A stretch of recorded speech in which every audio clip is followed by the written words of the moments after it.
It is March 10th here in deep southeastern North Carolina.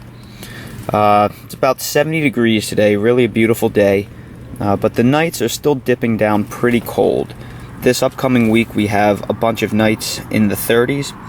One night even says the high 20s, but if you believe the extended forecast, it's looking like it'll be 45 degrees and above the whole week after, and then we are pretty comfortably into April, which is about the last chance of frost here. So I think I want to get a jump start and container plant two tomatoes that I'm probably the most excited about this year. This is a variety called Rosella Purple. Rosella Purple is a dwarf style tomato, but it is a dwarf style from the Dwarf Tomato Project, which means that it actually has full-sized fruit in the 6 to 10 ounce range. And this is supposed to be a dead ringer for Cherokee Purple, which really excites me because they make great tomatoes. And I want to do a little experiment with these tomatoes. This Rosella Purple variety, they were both seeded the final week of January, and they're both basically identical. They're the same height, about 10 inches, and they both look exactly the same. They have about the same amount of foliage cover. So what I would like to do is I'm going to plant each of these in a 7-gallon felt grow bag. And my intention is to, because we still are going to have some cold temperatures coming up, I'm going to leave one overnight every night in the greenhouse, and hopefully it survives. The other I'm going to bring in on the evenings that it's supposed to dip into the 30s and below. And what I want to see is which of these tomatoes actually outperforms the other one. Will it be the tomato inside the greenhouse all the time, or will it be the tomato that gets brought in every night but doesn't get the first light of the day and the last light of the evening, because obviously I'm going to bring them out after sunrise and I'm going to put them back in before sunset and temperatures dip down too much, because I want the greenhouse to stay warm. Now, this was a little $78 greenhouse I got off of Amazon, and I'm really impressed with how well it has worked, and it's just made the tomatoes and peppers explode in size since I've been leaving them in there all day.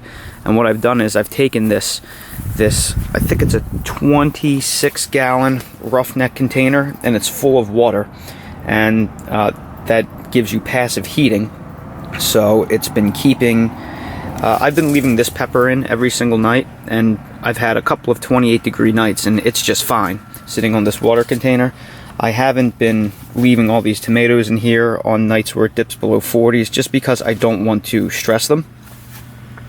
But clearly it's been warm enough in here that I don't really have any fear of the tomatoes being killed. But nevertheless, I'm going to show you how I plant my tomatoes.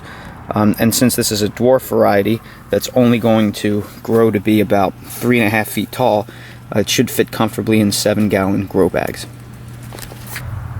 Okay, now it is time to put these Rosella Purple tomatoes into containers. Now, these containers I have had prepped with topsoil and with some black cow composted cow manure for about a week. And they've just been sitting in my yard fully prepped. Along with that, I mixed in some organic bone meal and some organic 555 fertilizer. And the reason why they've been sitting for a week is because I've always been told that when you buy composted manure, or anything compost really, it's never fully composted. It's only about maybe 90% composted. So what'll happen is, if you place your plants inside soil that hasn't been fully composted, the naturally occurring soil microbes that are still breaking down the compost, they'll compete for nitrogen in the soil with the plant. So that'll actually stress the plant, and they will be less likely to get the nitrogen that they need. So that's why I've had these containers sitting already prepped for over a week. So what I'm going to do is I'm going to try and plant this plant as deep as I can. Now, I've already snipped off sections of the plant because you want the actual root system will grow out of the stem. That's what all these fine hairs are right here. These will root if you give it time. So here you'll see this plant has a beautiful, fully developed root system, roots coming out everywhere. So what I'm going to do is I'm going to rake the soil inside this 7-gallon felt container. I'm going to throw in about 1 to 2 tablespoons of a balanced 5-5-5 organic fertilizer. It's not an exact science, just a little bit. About another tablespoon of Epsom salts and another tablespoon or so of an organic bone meal. And I'm going to work that into the top couple inches of the soil.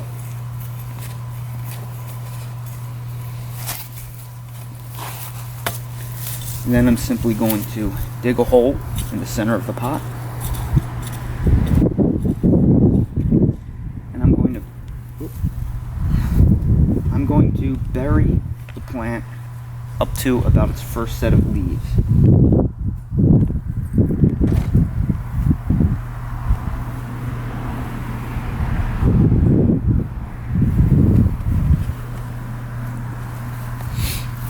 And that is really all there is to it. From there, I'm going to water the plant in with about a gallon worth of water that I have left sit outside all day, because I want it to be as close to room temperature as possible. Just like if you throw a human being into a cold faucet temperature lake, it'll shock the human being. You don't want to shock your plants either. You want to try to give it water temperature similar to the soil temperature. So I'm going to go ahead and I'm going to plant this other plant, and then we'll see what it looks like when we're done. And here we have the final product. This is the Rosella Purple, potted in a 7-gallon felt grow bag. Very excited to see how these perform for the year. One thing I forgot to mention, one thing I like to mix in with my soil, about a small handful. I've had great luck with this crab and lobster shell meal. Now this adds a source of calcium to the soil to help reduce blossom end rot that'll slowly break down over the year. And it's also supposed to inhibit nematode growth due to natural compounds inside the crab and lobster shell meal themselves. So whether or not nematode growth matters for a potted plant, not entirely sure, but hey, I'll take all the benefits I could get. So we'll monitor these over the next week. Tonight and tomorrow night we should be able to keep them inside the greenhouse because temperatures are supposed to be 45 degrees at an absolute low. But next week we're supposed to have temperatures in the 28 to 35 degree range. So I'll bring one in and I will leave one out in the greenhouse, and we'll see how they do. Hopefully within a week to a week and a half, we'll be able to leave them outside full time down here. Thanks for watching.